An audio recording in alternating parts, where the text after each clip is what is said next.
আসসালামু আলাইকুম প্রিয় শিক্ষার্থীবৃন্দ, আশা করি আল্লাহ পাকের মেহেরবানিতে সকলেই ভালো আছে। আজকে আমি প্রিন্সিপালস অফ ফিনান্স সাবজেক্টের time value of money chapter নিয়ে কথা বলবো। Time value of money chapter আমরা শেষ করেছিলাম অষ্টম লেকচার দিয়ে। তো আজকে আমি এই চ্যাপ্টার সম্পর্কে একটু হাইলাইটস ক্লাস নেব। চ্যাপ্টারের শুরু থেকে আমরা যে যে বিষয়গুলো পড়েছিলাম সেগুলো নিয়ে একটু শর্টকাট আলোচনা করব। প্রথমে আলোচনা করেছিলাম ফিচার ভ্যালু সিঙ্গেল সাম, তারপরে ফিচার ভ্যালু অ্যানুইটি, তারপরে প্রেজেন্ট ভ্যালু সিঙ্গেল সাম, প্রেজেন্ট ভ্যালু অ্যানুইটি, তারপরে অ্যামোর্টাইজেশন শিডিউল। এই সমস্ত বিষয়গুলো আমরা আলোচনা করেছিলাম। তো এই ক্ষেত্রে ছাত্রদের একটা প্রশ্ন ছিল যে কিভাবে কোন সূত্রটা কখন ইউজ করা হবে, ব্যবহার করা হবে, সেটা আমাদের একটু বুঝতে হয়। সেই জন্য আমি আজকে এই হাইলাইটস ক্লাসে দেখাবো কিভাবে এই সূত্রগুলো অতি সহজেই বা কোন কোন ক্ষেত্রে কোন সূত্র ইউজ করা যায় সেটার ব্যবহার দেখাবো ইনশাআল্লাহ আজকে। আমার চ্যানেলে যারা এখনো সাবস্ক্রাইব করে নাই তারা আমার চ্যানেলে সাবস্ক্রাইব করে আমার সাথে কানেক্টেড থাকো, যাতে পরবর্তী আপডেট ভিডিওগুলো সাধারণত তোমরা সহজেই পেতে পারো।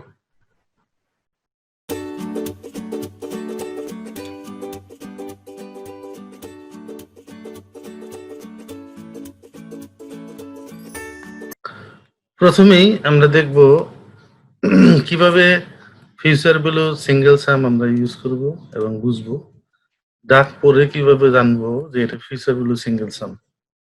তো ফিউচার ভ্যালু মানে ভবিষ্যৎ মূল্য, আর সিঙ্গেল সাম বলতে এটা নির্দিষ্ট সময়ের পরে একবার জমা হবে, একবারই টাকাটা উত্তোলন হবে। একবার জমা হবে, একবারই টাকাটা উত্তোলন হবে, বারবার উত্তোলন করার সুযোগ এই জায়গায় থাকবে না। তার মানে আমি যদি একটা ব্যাংকে বা কোনো ব্যাংকে টাকা জমা রাখি, ধরো 5,000 টাকা জমা রাখলাম, বা কি বলে 50,000 টাকায় জমা রাখলাম। এই 50,000 টাকা যদি আমি জমা রাখি, তাহলে এই 50,000 টাকা আমি 5 বছর পরে, কত বছর পরে? 5 বছর পরে আমরা এটাকে কি করব, 5 ইয়ার্স, আফটার 5 ইয়ার্স এটা ব্যাংক থেকে উত্তোলন করব। তাহলে তোমার কত টাকা জমবে? তাহলে দেখো এই ক্ষেত্রে আমাদের টোটাল যে টাকাটা হইলো, এই টোটাল টাকার মধ্যে আমরা এই মাঝখানে এরকম আমরা শুরু জমা দিলাম, আবার এই 5 বছর পরে উত্তোলন করলাম। তো এই ক্ষেত্রে আমাদের 5 বছরের মধ্যে মাঝখানে আর কোনো টাকা জমা বা উত্তোলন হবে না। ডাক পরেই আমরা বুঝতে পারবো যে, আর বাংলা তোমরা করতে পারবা, যদিও ডাক ইংলিশে থাকবে, তবুও তোমরা বুঝতে পারবা যে এটা কি বুঝাইতে চাইছে। তো এই ক্ষেত্রে আমাদের একটা জিনিস লক্ষণীয় বিষয় হচ্ছে যে আমি টাকাটা জমা দিব, আফটার 5 ইয়ার্স এটা কত টাকা হবে। তাহলে আমি যদি এটাকে ডাক বানাই, invest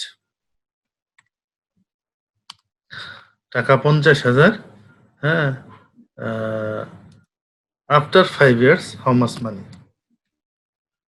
after 5 years how much money, তাহলে কত হবে? আমরা নিজেরা একটু বানাইলাম আর কি, হাউ মাচ মানি। এখন দেখো এটা যদি আমরা এটা হওয়ার চিহ্ন দিই, এক্ষেত্রে আমাদের টাকা হইলো 50,000, বছর হইলো 5 বছর, তারপরে 5 বছর পরে আমার কত টাকা জমবে। এই ক্ষেত্রে আমরা যে জিনিসটা ফর্মুলাটা ইউজ করি সেটা হচ্ছে এই ফর্মুলা, যে ফিউচার ভ্যালু বের করতে বলছে, আমরা এই জায়গায় ফিউচার ভ্যালু সূত্রটা ইউজ করব, PB into 1 plus i power N. এই ক্ষেত্রে আমার পিবি হচ্ছে দেখো 50,000 টাকা, আর এন হচ্ছে 5। আর এই ক্ষেত্রে ইন্টারেস্ট রেটটা বলা থাকবে, আমি এটা রেটটা বলি না, রেটটা যদি লিখি এই জায়গায় আমরা লিখতে পারি অপরচুনিটি কস্ট বা ইন্টারেস্ট রেট। ইন্টারেস্ট রেটটা একটা নির্দিষ্ট রেট থাকতে পারে, সেটা বলা থাকবে, ডাকের মধ্যেই বলা থাকবে। 12% হলো 12%, তাহলে আমার কত টাকা হবে, এইভাবে জিনিসটা বলা থাকবে। তাহলে ফিউচার ভ্যালু বের করার জন্য প্রেজেন্ট ভ্যালু দেওয়া থাকবে, তারপরে ইন্টারেস্ট রেট দেওয়া থাকবে, এবং এন এর মানও দেওয়া থাকবে। এখন এই অংশটা বুঝতে পারছো? স্যার বুঝতে পারছি। আচ্ছা, তাহলে নিচেরটা যে 1 by I m 1 plus I আচ্ছা by ওটাও m বলবো, হ্যাঁ এটাও বলবো, হ্যাঁ এটাও বলবো। এটা হচ্ছে প্রথম সূত্রটা আমরা যে ইউজ করব সেটা কম্পাউন্ড অ্যানুয়াল ইন্টারেস্টের ক্ষেত্রে। বাৎসরিক যদি সুদের হার থাকে, বাৎসরিক সুদের হারের ক্ষেত্রে আমরা এই প্রথম সূত্রটা ইউজ করব। আর যদি সুদটা বাৎসরিক না হয় সেই ক্ষেত্রে আমরা কি করব, ওই ধরো অ্যানুয়ালির পরিবর্তে হাফ ইয়ারলি থাকতে পারে, তারপরে কোয়ার্টারলি থাকতে পারে, মান্থলি থাকতে পারে। সেক্ষেত্রে আমরা এম এর মানটা ওই ব্যবহার করবো। যেমন এম এর মান যদি হয়, ধরো হাফ ইয়ারলি হয়, তাহলে এম এর মান হবে 2। তারপরে যদি কোয়ার্টারলি হয় তাহলে এম এর মান হবে 4। তারপরে যদি বাই মান্থলি হয় তাহলে এম এর মান হবে 6। আর যদি মান্থলি হয় তাহলে এম এর মান হবে 12। বুঝতে পারছো? 12 তবে হ্যাঁ, স্যার। আমরা এম দা ইউজ না করে সরাসরি আমি তোমাদের অঙ্ক দেখাইছি যে আই কে আমরা এম এর মান দিয়ে ভাগ করি, এন কে এম এর মান দিয়ে গুণ করি, তাহলে আমাদের প্রথম সূত্র ইউজ করলেই হয়ে যাবে। এই ছিল আমাদের প্রথম ফিচার বলে সিঙ্গেল সামের ক্ষেত্রে। সিঙ্গেল সামের ক্ষেত্রে আরেকটা কথা তোমরা মনে রাখবা, সেটা হচ্ছে এটা একটা ফিক্সড ডিপোজিটের মতো। ব্যাংকের যে ফিক্সড ডিপোজিট, নির্দিষ্ট সময় পরিমাণ পরে আমি নির্দিষ্ট টাকা জমা দিলাম, আবার নির্দিষ্ট সময় পরে টাকাটা উঠাইলাম, এটা আমরা ফিক্সড ডিপোজিট বলে থাকি। ব্যাংকিং এর ভাষায় ফিক্সড ডিপোজিট বলা হয়। এরপর আসো ফিচারেবল অ্যানুইটির ক্ষেত্রে আমরা যেটা ব্যবহার করব সেটা হচ্ছে এই যে একটা ডাক আমরা লিখলাম, এটা আমাদের ছিল একবার জমা 5 বছর পরে উত্তোলন। কিন্তু ফিচারেবল অ্যানুইটির ক্ষেত্রে, অ্যানুইটি মানে কিস্তি বা বার্ষিকী, এই অ্যানুইটিটা সাধারণত নির্দিষ্ট সময় পর পর নির্দিষ্ট পরিমাণ টাকা জমা হবে। খেয়াল করো, নির্দিষ্ট পরিমাণ টাকা নির্দিষ্ট সময় পর পর এই টাকাটা লেনদেন হবে। সেটা হতে পারে মাসিক, সেটা হতে পারে বাৎসরিক, সেটা হতে পারে কোয়ার্টারলি, সেটা হতে পারে 2 মাস পর পর। কিন্তু সময় একটা নির্দিষ্ট থাকবে, সময়টাও নির্দিষ্ট থাকবে, পাশাপাশি অ্যামাউন্টটাও নির্দিষ্ট থাকবে। অ্যামাউন্টটা কি নির্দিষ্ট থাকবে। এখানে এরকম এইটাই যদি আমরা একটা ডাক আকারে লিখি, সিম্পল, তাহলে লিখলাম ডিপোজিট, ডিপোজিট টাকা 50,000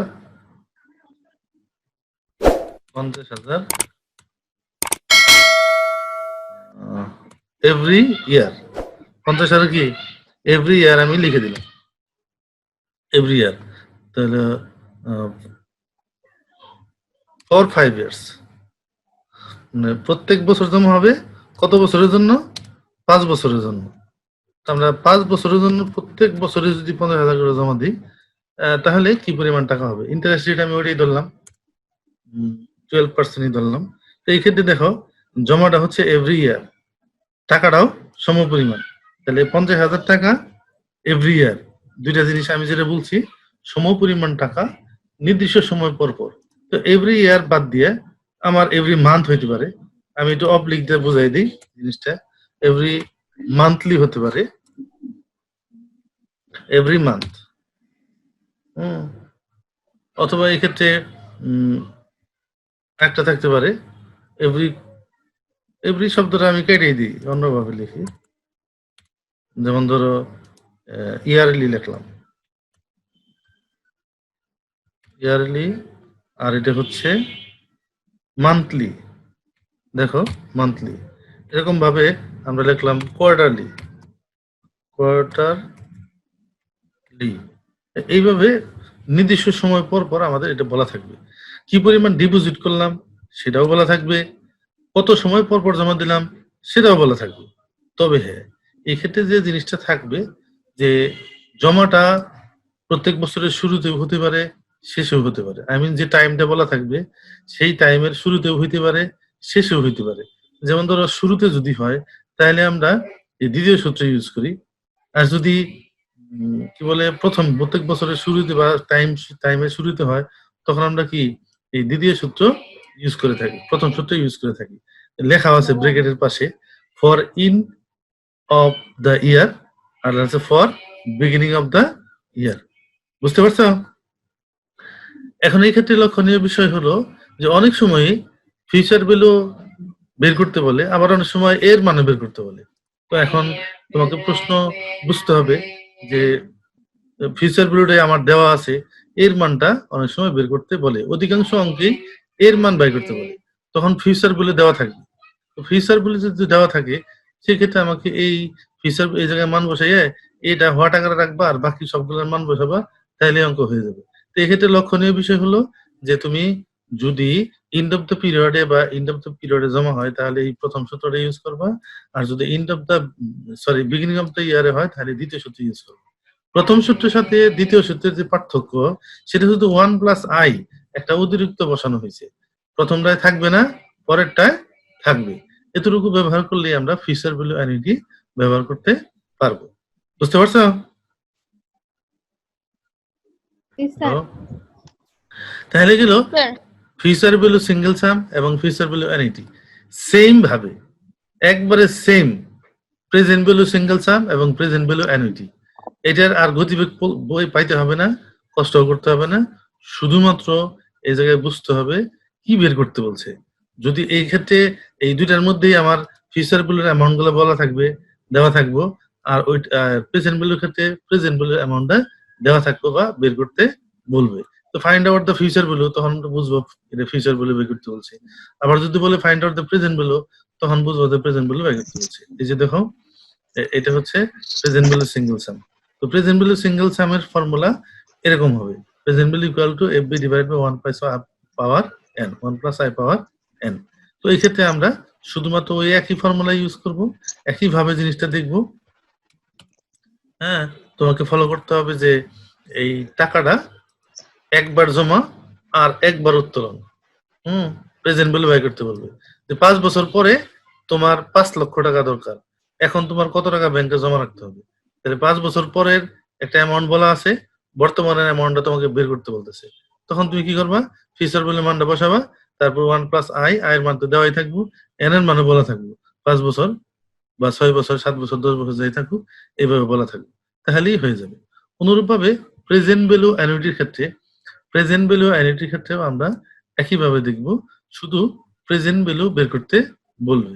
বা যদি 10 লক্ষ টাকা লোন হয়, এই লোনের টাকা কি কত টাকা কিস্তি হবে, তখন এর মান বের করতে বলবে, তখন এর মান বের করতে বলবে। এইভাবে আমরা ফাইন্ড আউট করব যে প্রেজেন্ট ভ্যালু অ্যানুইটি হবে নাকি ফিউচার ভ্যালু অ্যানুইটি হবে, ফিউচার ভ্যালু সিঙ্গেল সাম হবে নাকি প্রেজেন্ট ভ্যালু সিঙ্গেল সাম হবে। এভাবে আমরা আস্তে আস্তে ব্যবহারগুলো করতে পারবো। তবে হ্যাঁ, এই ক্ষেত্রে প্রেজেন্ট ভ্যালু বা ফিউচার ভ্যালু সিঙ্গেল সামের ক্ষেত্রে যেটা আরেকটা বিষয় কথা বলে রাখা দরকার, সেটা হচ্ছে অনেক সময় এক্ষেত্রে দেখো 4টা জিনিস মিসিং আছে। কয়টা জিনিস মিসিং আছে? একটা সূত্রের মধ্যে একটা যখন সূত্র আমরা বের করি, যেমন পিবি, এই পিবি একটা জিনিস, হ্যাঁ, আরেকটা হচ্ছে এফবি একটা জিনিস, তারপরে আরেকটা হচ্ছে আই একটা জিনিস, তারপরে আরেকটা হচ্ছে এন একটা জিনিস। দেখো 4টা জিনিস এই জায়গায় বলা থাকলো, তো 4টা উপাদান আছে, এই 4টা উপাদানের ভিতরে যে কোনো একটা উপাদান মিসিং থাকবে। তুমি তো কোন সূত্র ইউজ হবে সেটা তো আমি টেকনিক্যালি বললামই, ওই টেকনিক ফলো করার পরে তুমি খেয়াল করবা কোন জিনিসটা মিসিং আছে। হ্যাঁ, এই মিসিং অ্যামাউন্টটা বের করতে হবে। সেটা প্রেজেন্ট ভ্যালু সূত্র ব্যবহার করা হইতে পারে, আবার ফিউচার ভ্যালু সূত্র ব্যবহার করা দরকার হইতে পারে। তো ওই ক্ষেত্রে আমরা কি করব, এই 4টার যে কোনো একটা, যেমন কখনো আয়ের মান বের করতে বলবে, কখনো এন এর মান বের করতে বলবে, হ্যাঁ, কখনো ফিউচার ভ্যালু বের করতে বললে তো আমরা সরাসরি ফিউচার ভ্যালু সিঙ্গেল সামই ইউজ করব। তো এই ক্ষেত্রে যেটাই বের করতে বলুক না কেন, আমরা যদি এই একটা সূত্র ইউজ করি শুধু এইটা, তাহলে অঙ্কটা হয়ে যাব। প্রেজেন্ট ভ্যালুর ক্ষেত্রে যদি আমরা এই সূত্র ইউজ করি তাহলে আমরা ওই একই রেজাল্ট পাবো। সো এই প্রথম সূত্রটা তোমাকে ভালো করে মনে রাখতে হবে। এরপর আসো ডিফার্ড অ্যানুইটি। ডিফার্ড অ্যানুইটির ক্ষেত্রে আমি তোমাদের যেটা বলবো, প্রেজেন্ট ভ্যালু ডিফার্ড অ্যানুইটি। তো ডিফার্ড অ্যানুইটি বা পেনশন যেটা আমরা বের করা গত ক্লাসের আগের ক্লাসে শিখলাম, যে present value of total year আর present value of deferred total year. তার মানে আমরা নির্দিষ্ট সময় পর থেকে আমরা টাকা জমা দিয়ে থাকি এই ডিফার্ড অ্যানুইটির ক্ষেত্রে, সেটা 9 বছর পরে হোক, 10 বছর পরে হোক, 5 বছর পরে হোক, নির্দিষ্ট সময় পর থেকে। মনে করে একটা লোক প্ল্যান করতেছে 5 বছর পরে সে রিটায়ার করবে। 5 বছর পরে রিটায়ার যদি করে, তখন থেকে তার একটা প্ল্যান যে আমি এই 5 বছর পর থেকেই এত বছর পর্যন্ত পেনশন পাবো, পেনশনের টাকাটা ধরো 10 বছর পর্যন্ত তা পাবে, ওই টাকাটা তার কত হবে, ওই টাকাটার বর্তমান মূল্য সে এখনই বের করতে চাচ্ছে। তাহলে আমরা বর্তমান সময় থেকে কাউন্টিং করব, টোটাল ইয়ার কত হইলো, টোটাল ইয়ারের প্রেজেন্ট ভ্যালুটা বের করলাম। তারপরে আমার যে গ্যাপ পিরিয়ডটা 5 বছর বা 9 বছর বা 10 বছর, গ্যাপ পিরিয়ডটার প্রেজেন্ট ভ্যালু বের করবো। এন্ড টোটাল থেকে আমরা যখন গ্যাপ পিরিয়ডটা বাদ দিব, তখনই পিভি অফ পেনশন বেড়ে যাবে।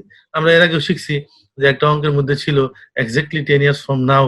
হ্যাঁ, তখন আমরা কি করলাম, ওই 10 বছর পর থেকে যখন জমা হইলো 10ম বছরে, তখন একটা জমা ছিল 16 বছর, একটা জমা ছিল 12 বছর। তো ওটা যোগ করে আমরা টোটাল ইয়ার বের করছি, টোটাল ইয়ারের প্রেজেন্ট ভ্যালু বের করছি। তারপরে এইদিকে যে ডিফার্ড, আই মিন যেটা জমা হয় নাই, ওই বিলম্বিত সময়টা, আই মিন প্রথম 9 বছর, ওইটা বের করছি।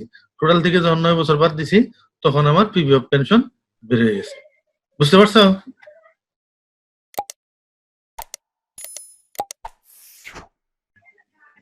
আচ্ছা, এরপর আসে অ্যানুয়াল লোন পেমেন্ট। যদি অ্যানুয়াল লোন পেমেন্ট হয়, এই ক্ষেত্রে আমাদের ওই একই সূত্র ইউজ করলেও হবে, তো এই সূত্র ইউজ করলে ভালো হয়। পেমেন্ট, পিএমটি মানে পেমেন্ট, তাহলে PB equal to payment 1 minus 1/1 plus i power n divided by i. এটা কখন হবে, এই সূত্রটা কখন ব্যবহার করবে? এই সূত্র শুধুমাত্র ব্যবহার করবা যদি তুমি ব্যাংকের থেকে লোন নেও। তুমি একটা লোন নিয়ে বাড়ি করছো, তুমি একটা লোন নিয়ে বিল্ডিং করছো, তুমি একটা লোন নিয়ে হয়তো কোনো ফার্নিচার কিনছো, অন্য কোনো অ্যাসেট বা সম্পত্তি কিনছো। এই সম্পত্তি ক্রয় করছো তুমি কি নিয়ে, লোন নিয়ে। তো ওই লোনের টাকাটা পরিশোধ করার জন্য তোমাকে কিস্তি দিতে হয়। ওই কিস্তির পরিমাণটা সাধারণত বের করতে বলে। এই ক্ষেত্রে আমাদের কিস্তির পরিমাণ কত হবে সেটা আমরা এই ফর্মুলার মধ্যে ব্যবহার করব, তাহলে জিনিসটা বেরিয়ে যাবে। তার মানে এই সূত্রটা আমরা ইউজ করব কখন, যখন লোনের কথা বলা থাকবে। কখন আমরা ইউজ করব, যখন লোনের কথা বলা থাকবে। বুঝতে পারছো? জি স্যার। আচ্ছা, এখন আমরা জি স্যার। আরো দুইটা জিনিস দেখব। এখন আসো, যেটা আমি বোঝাতে চাচ্ছি সেটা হলো 7 নাম্বার। এটা হচ্ছে future value uneven cash flow. Future value uneven cash flow. ওই future value uneven cash flow বলতে কি বোঝায়? এটা হচ্ছে সাধারণত ফিউচার বিলটা যখন বের করি তখন প্রেজেন্ট বিলে দেওয়া থাকে। বুঝতে পারছো কি? ফিউচার বিলো যখন বের করি তখন কি বিলে দেওয়া থাকে? Present value. প্রেজেন্ট ভ্যালু দেওয়া থাকে। তো ওই প্রেজেন্ট ভ্যালুটা আনইভেন ক্যাশ ফ্লো হচ্ছে প্রেজেন্ট ভ্যালুটা এক এক বছর এক এক পরিমাণ। ধরো এই বছরে 3,000 টাকা, আগামী বছরে 5,000 টাকা, তারপর হচ্ছে 7,000 টাকা, তারপরে আবার 4,000 টাকা, মানে এক এক বছরে এক এক রকম। মানে একজন লোক তার প্ল্যান করতেছে যে আমি ব্যাংকে কিছু টাকা জমাবো, ভালো কথা। কিন্তু তার প্ল্যান হচ্ছে আমার সাংসারিক খরচ পরিচালনা করার পর যা উদ্বৃত্ত থাকবে সেই টাকাটা আমি ব্যাংকে জমা করব। সেই টাকাটা আমরা কি ব্যাংকে জমা করব। এই জন্য সে তার নির্দিষ্ট কোনো অ্যামাউন্ট সে বলতে পারতেছে না। যেমন প্রথম বছরে তার জমা সকল খরচ করার পরে তার কাছে মনে করো আছে কত, 5,000 টাকা আছে, সে 5,000 টাকা ব্যাংকে জমা রাখলো। আবার পরবর্তী বছরে আর একটু বেশি হয়তো তার কাছে আছে, ধরো 8,000 টাকা আছে, সে দ্বিতীয় বছরে 8,000 টাকা জমা দিল। কিন্তু তার তৃতীয় বছরে যায় দেখলো তার হাতে মাত্র 2,000 টাকা আছে, সে 2,000 টাকায় জমা দিল। এই যে একটা সিস্টেম, এটা হচ্ছে আনইভেন ক্যাশ ফ্লো।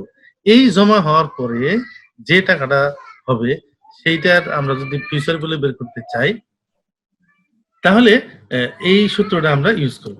বুঝতে পারছো? এই সূত্রটা ইউজ করব। সূত্রটা কেমন? PV3 into 1 plus i power N. এই ক্ষেত্রে আমার PV3 হলো তৃতীয় বছরেরটা, চতুর্থ বছরেরটা। দেখো 4টে আছে, 1 2 3 4। এই এই যে এটা হলো প্রথম বছরেরটা, এটা হলো দ্বিতীয় বছর, এটা তৃতীয় বছর, এটা চতুর্থ বছর। বুঝতে পারছো? অনুরূপভাবে যদি আমরা প্রেজেন্ট ভ্যালু বের করি আনইভেন ক্যাশ ফ্লোর ক্ষেত্রে, এটাও ঠিক তাই, এক এক বছর এক এক পরিমাণ ফিউচার ভ্যালু হবে। ফিউচার ভ্যালুটা ভিন্ন ভিন্ন হবে। ফিউচার ভ্যালুটা কি হবে? ভিন্ন ভিন্ন হবে। তো ভিন্ন ভিন্ন হইলে দেখো, এই জন্য ভিন্ন হওয়ার কারণে আলাদা বাই করলাম, এটাও আলাদা বাই করলাম, সবগুলো যোগ করলাম। অনুরূপ ভাবে প্রেজেন্ট ভ্যালুর ক্ষেত্রেও ঠিক তাই। এটার ফিউচার ভ্যালু বের করলাম, এটা বের করলাম, এটা বের করলাম, এটা বের করলাম, সবগুলো যেহেতু ফিউচার ভ্যালু ভিন্ন, এজন্য ভিন্ন ভিন্ন ভাবে বের করে সবগুলো যোগ করলাম। এই তো, আর কিছু না। এই জিনিসটাও সাধারণত তোমরা বইয়ের মধ্যে কয়েকটা অঙ্ক আছে তোমরা পাবা, বইটা নিয়ে গেলেই পাবা। আমি এই অঙ্কটা প্র্যাকটিস করাইলাম না, আশা করি তোমরা পারবা। তাহলে আজকে এই পর্যন্তই থাক। হ্যাঁ, কারো কোনো প্রশ্ন? স্যার আসসালামু আলাইকুম। ওয়ালাইকুম আসসালাম। তাহলে বিদায় নিচ্ছি, খুদা হাফেজ।